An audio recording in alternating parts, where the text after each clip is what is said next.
Good morning, Suzanne. Good morning, Deborah Leanne. So we're still working through I don't want to say tumultuous, but it has been um, physically, energetically, emotionally quite a wild ride um, through the holidays into now. And I just am wondering how you're doing. I know you've been sick too, so tell me how you feeling over there, babe? I'm doing so much better. But I definitely felt like there was a time restructuring. And I asked my guides to be as gentle as possible through that transition, whatever it was. And it was a quiet time. And I was afforded that space to just be. I kept feeling like nothing. Like there was just stillness. And it was like don't do anything. And I don't usually get those kind of messages, but it was like check out. Yeah, I, I get it because I'm coming off of, I had a week of pretty close to silence and stillness and so forth during the holidays when I went on my tech sabbatical. And I actually even had a couple days of silence in there all by myself and solitude. And then we came right back into a big, huge family gathering for some pretty momentous birthdays. My stepdad was 90, my brother was 60. Um, but anyway, so we had a whole group of us gather from all the parts of the country to celebrate for 3.5 days. And I was really uncertain because we have not all been together since um, almost 5 years ago when my mom passed. And it was amazing. It was totally amazing. Um, Lots of anger and stuff worked through. We had also a lot of planetary stuff going on over the weekend, but we had a lot of anger and bitchy, the snow and the ice and the trying to break up the half inch ice underneath all the snow because we were on this really steep downhill driveway to get to this lake house. And but all the boys got together and had the best time. And the girls, even the young ones that are from California who did not dress appropriately in hoodies and Vans, are out building a snowman the next morning. I mean, it was, and then we had a big, huge bonfire to welcome the full moon the one night. I mean, it was just, there were so many special, sacred moments. I just was like, wow. And it made the patriarch just cry. He was just like, this is like old times to have all my kids together. And, it was just, and his grandkids. And so anyway, it was great. Um, and I was so terrified of that because I was reluctant and I watched, I watched myself literally go through all the emotional states Mm. and I was just amazed. And I didn't sleep well and I still was okay energetically. It was just like the strangest combination of this is what you're here to do. Just be you. Just be you. You don't have to do anything more. You don't have to. And I told him, I said, I'm not the big sister anymore. So my brother and my other sister organized the whole thing. It was fantastic to just show up, and do my part. So what I've been playing with is it feels, I've never been a surfer, but I've watched. I know there's a lot of balancing and looking for the right waves, and sometimes you just sit there and you wait and you wait and you wait until it's time to get up on the board and ride, right? And Mhm. I'm thinking, okay, I've been in this holding pattern for a long time, and I think I'm still in it, but I'm getting better at being patient about it. Yeah. So, I would say the same for me here. Like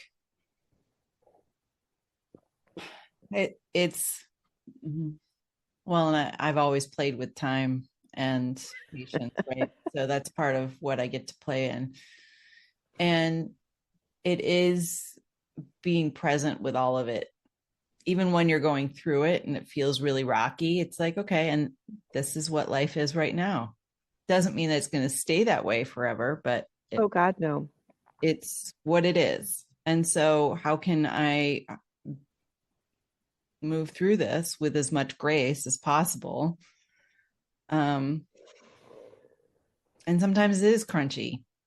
Oh man, and it was crunchy. I mean, literally walking through the snow to get and the ice and there was so much about it that was uncertain and unsafe and uh but you know what? I just also read a really great um newsletter that the article was written, I think, as a precursor to his upcoming book. Jeff Krasno, who started Commune, he and his wife. Um, I love his writing, and he wrote a whole thing about comfort is our downfall. Right. We try so hard to get back to comfort when it is in those moments of discomfort that some of our greatest growth happens. It always is. That's how, and if we look at evolution, that's what it is, you know? It's Yeah. because what is it? Innovation is the no, what is the mother of invention? Like it's discomfort is the mother of invention. Like we have to be pushed to the edge going, okay, something's got to change. And then we invent new ways of being or Yeah. doing. Well, I do remember in one of my most painful moments during the past week that I reached out and asked for help. And I hadn't been doing that, which is so crazy. Yeah. But I asked for divine help and I just said, please allow me to move through this easily. And I don't want to say comfort, but because it was certainly not comfortable for a while. But whatever I'm needing to learn, please allow me to integrate all of the teachings and the things that are no longer necessary in my beingness to be removed, evolved, whatever it needs to be done. Or integrated. I think this is what we even more. I want to say this because I just heard it again this morning listening to The Pulse by Richard Rudd.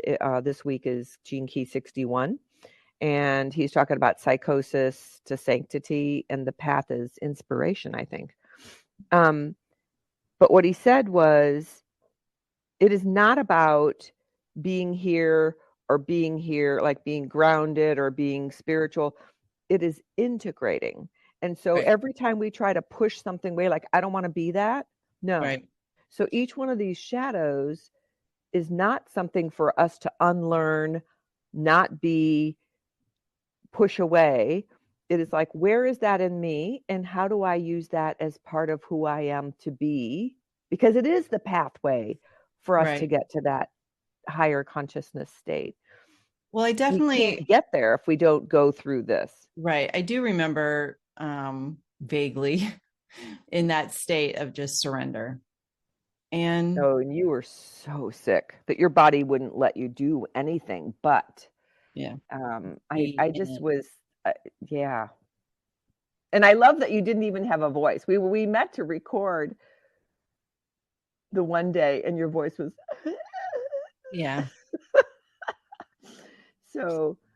Um, we don't have any specific message except for I just want to say hang in there. And I have that. I know I got a greeting card at one point in time that was like a cat with his paws up on a ledge, like hanging on for dear life. That was hang in there. It was the meme. And I thought, I need to laugh more when things are so ridiculous. Yeah. And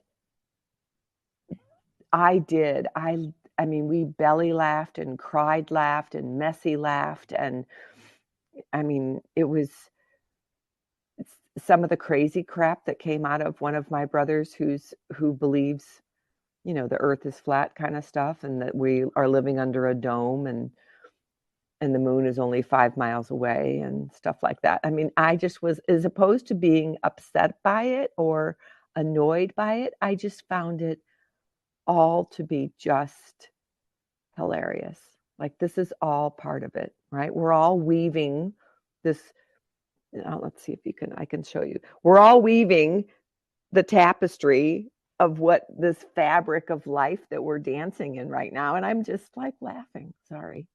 Yeah. So, oh, look at that light that's shining in on you. So Yay. you are radiant, and we are, and there's something really magical, even though it has been bitter cold here, and we've had more snow and ice than we've had in decades. I want to say it is so beautiful here. It is just, there's something magical about the way the sun is just kind of slicing over the sky. And so the angle coming into the windows is just beautiful. So if I can just relax and let it be as it is and stop trying to change things, God, that's exhausting. Yeah. Be with. That too. Well, thank you for being with me today. I love you. And this has been, we didn't know where we were going to go when we just hit the record button, but we appreciate each of you for being with us as well. Thanks for listening. Thank you. Much love. Take good care.